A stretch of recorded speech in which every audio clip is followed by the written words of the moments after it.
Alright, hey guys, welcome back to Internet Tomato, where we dive deep into the dark, twisted, and epic lore of Tainted Grail.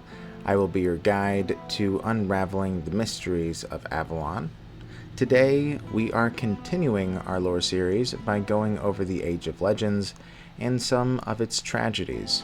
This video aims to provide a balanced introduction for new players and fans alike, ensuring everyone walks away with more knowledge. Keep in mind that the lore is still developing, as Tainted Grail has games planned for the future to supplement what we know, so things are somewhat subject to change. Also, if you wouldn't mind, please like, subscribe, or you might just get turned into a Menhir. Also, I did notice, just look at little Quirko. He's just listening so patiently, sitting there. It's just like he's listening to the lore videos as well. Let's get into this. Last we left off, we discussed the grand defeat of the expedition that had gone in search of the Lost Fleet. After the expedition's failure, the Lost Fleet was never again attempted to be reached.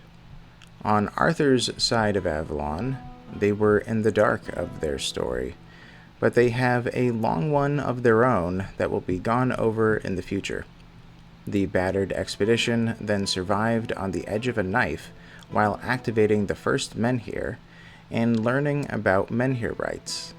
In the Discord, which I'd love for you to join, I asked, do you think Tintagel or Arthur would have been better off without Merlin? It appears that you generally think Merlin was flawed but necessary, but a significant portion believe he plays a more villainous role in the story. When I first played Age of Legends, where you get to interact with Merlin several times, I loved him. He was funny, brilliant, and capable, and he had a personality that, even with his conniving behind closed doors, I can absolutely understand why Tintagel and Avalon regarded the wizard so highly. He had an aura of confidence and charisma. Though their numbers were few, their survivors began setting up fortifications after the Four-Dweller hunters scattered. They also started forming hunting parties and even mining operations. They set their boots on the ground and dug in their heels. It would be crazy to send a rescue team for the failed rescue team, and they accepted that they were on their own for the time being. The felled trees provided lumber, the woods brought game, and there were plenty of fallen valuables in the quiet battlefield and in the failed landing. They didn't dare venture too far to the east unless accompanied by an army or seasoned adventurers. Merlin's study and research on the Menhir conducted amidst the bloodbath led to the creation of Menhir rights. The rights were detailed instructions on how to extend and activate Menhirs, but every Menhir required a unique sacrifice, sometimes gold, sometimes magical runes, burning of incense, and sometimes blood. Merlin kept notes on his findings for future research. The wizard had many plans upon his return to Tintagel, but first he had to get there. With the weirdness dispersed, the Four-Dwellers were made aware that humanity had discovered a terrifying secret, and they had to reform their troops. To the east, the Four-Dwellers set up a small fort to prevent whatever stragglers managed to extend the power of the Menhirs. They must have imagined that whoever activated the Menhir had to have been a surviving druid who couldn't have had much more than a small retinue of civilians and wounded soldiers. They weren't far off from their prediction. The executors and Sir Peleus had to convince the survivors in the Redwood outpost that they needed to return to Tintagel. Not only were they far behind enemy lines and in danger, but Tintagel needed Merlin's findings. About half of the survivors joined the executors, and they then had a ragtag militia with several archers. Exploring the lands and meeting a few tribes and bandits who miraculously survived this far from Tintagel, they reached Riverfall. Riverfall created a bottleneck, with the large Tuathan wall to the north and a cliff and waterfall to the south. It was the only way east, and the four dwellers set defenses at the only pass to the other half of Avalon. With the weirdness cleared from activated Menhirs, the survivors could spot familiar locations like the Twin Sisters and the Great Dolmen. Survival was in their grasp, and they knew all that was left was one final push to return home to safety. The executors gave the order, and the remnants caught the Tuathan guards by surprise, immediately gaining the upper hand. The commanders were diverse, some royalty, others mere sergeants, and even some didn't speak English. They took what they could get, as they all had a unified purpose in breaking the four-dweller lines to return home. Battle lines formed, but the Tuathan soldiers weren't ready for a surprisingly organized assault. The battle dies down. Even though you vastly outnumbered the enemy, the four armed warriors fought with overwhelming strength, ripping steel like paper with their massive blades and melting entire ranks with war magic. Still, they did not account for the desperation of your soldiers. The clear view of familiar lands beyond Riverfall filled each of you with unprecedented resolve. Your ragtag band swarmed the towering enemies like angry bees, broke their ranks, and then defeated them. Only one enemy group still stands, pushed back against the titanic wall of their city. Its leader, clad in an unusual armor of immaculate snow-white metal, reaches for something resembling a large glass sphere. The four-armed warrior shatters the sphere, seconds before a soldier's pike pierces its throat. A strange, deep sound shakes the foundations of the earth. After that, for a moment, there's only silence. A light suddenly shines above you, as if a second sun formed on the firmament. You look up, shielding your eyes from the blaze.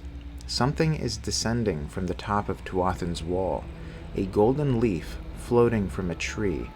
This figure is much larger than any of the enemies you've seen before, clad in yellow light that bends around it like a shroud, and surrounded by a cloud of arms that seem to flicker in and out of existence so fast you can't even count them. Its smooth, featureless head is surrounded by a revolving halo of eyes. Somehow, the creature manages to be regal and abhorrent at the same time, ethereal, yet emanating with strength. You gaze at Merlin just to check whether you should be afraid. The look on his pale face confirms you should. You order your soldiers to close ranks and prepare for the creature to land. No, Merlin cuts you off. It's not one of them. It's something else entirely. Run, you fools! As the creature lands and turns towards you, you feel your skin crawling and knees giving way. Soldiers begin to flee in all directions, some dropping their weapons. What was a certain victory turns into a mindless rout. The creature lands, solid rock rippling under its feet like water. You cower before the heat and the light, while strange sounds flow through your head. Merlin moves to attack this new enemy, and you try to support him, but the creature deflects the wizard's magic as if it was hit with a wet rag. For the first time, you see Merlin's face pale with fear. Once again, he orders you to save yourself and reach Arthur so that the knowledge of the Menhir rites doesn't die. Without waiting for your answer, the wizard pushes you away with a surge of force.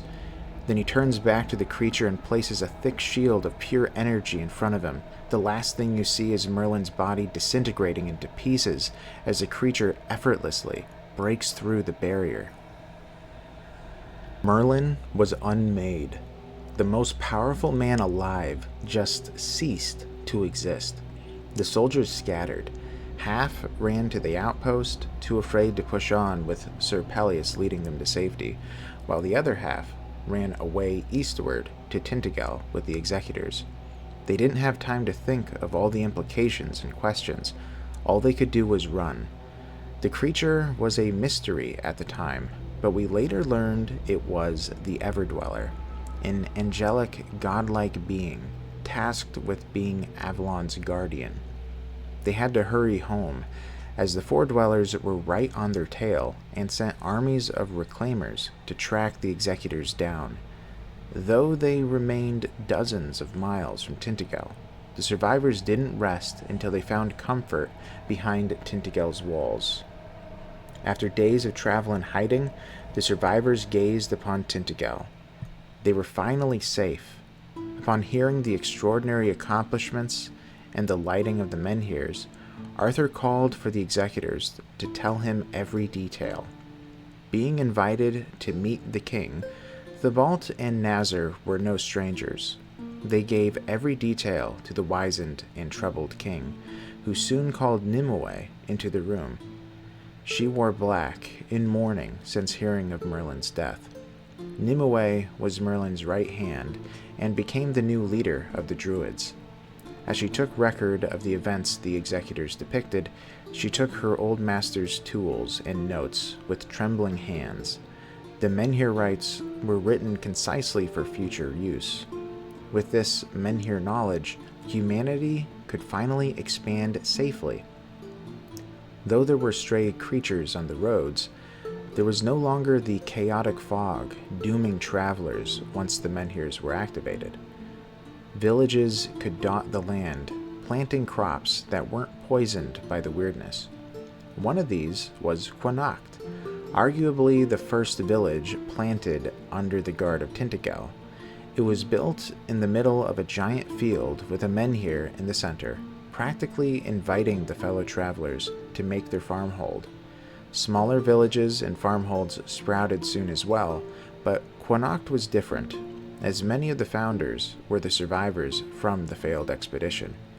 Nimue and other druids were reverent to Connacht, as the inhabitants were the ones with Merlin in his final days.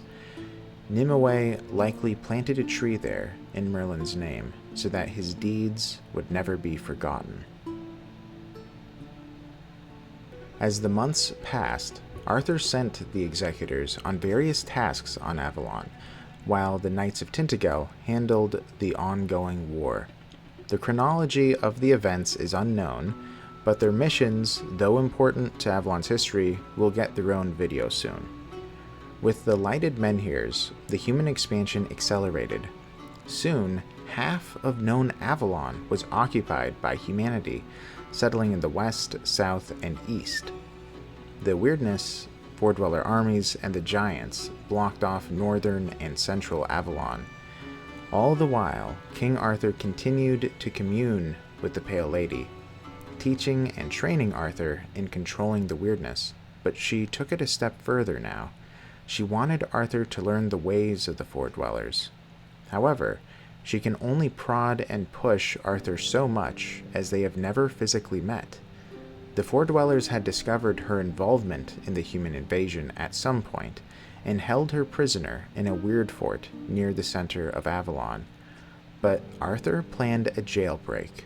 This weird fort was the most heavily fortified Four Dweller stronghold outside of Tuathan, and served as their forward operating base.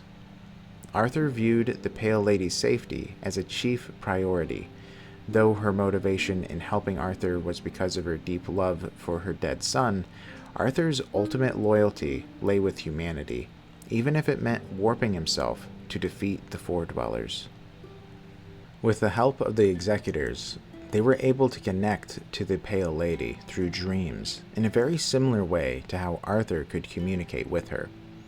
Sneaking inside the massive fort, they reached her cage. She was bound with ethereal binds to prevent her from doing anything with the weirdness. After freeing her, the Everdweller appeared again, chasing after them. but the Pale Lady had control over the weirdness few Four-Dwellers could even dream to possess. With a shrill cry and carrying the 4 executors in her 4 arms, she created a tunnel of weirdstone and dashed away, escaping the clutches of both the Four-Dwellers and the Everdweller. The moment they found safety, the Pale Lady sent another barrage of visions to the executors' minds and vanished.